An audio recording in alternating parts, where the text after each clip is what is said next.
Ottenere il colloquio di lavoro è il secondo step nel percorso di ricerca e si suddivide in due modalità: la creazione del curriculum e la strategia di ricerca.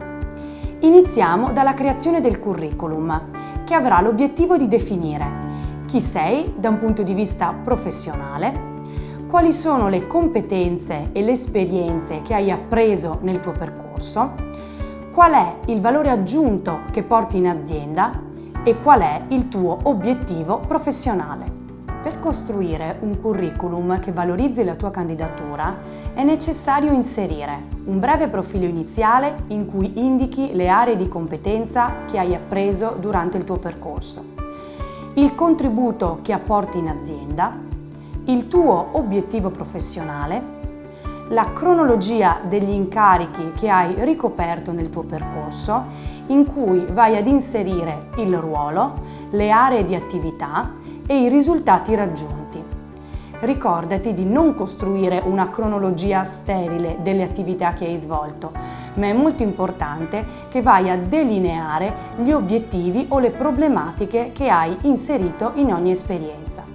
In conclusione, la formazione scolastica ed extrascolastica. Dovrai quindi mettere in evidenza professionalità, contributo apportato alle aziende e i tuoi obiettivi. Ricordati che il curriculum non è un volantino pubblicitario, ma una modalità di comunicazione di te stesso. Dovrà essere quindi efficace e pertinente in termini di diffusione e presentazione.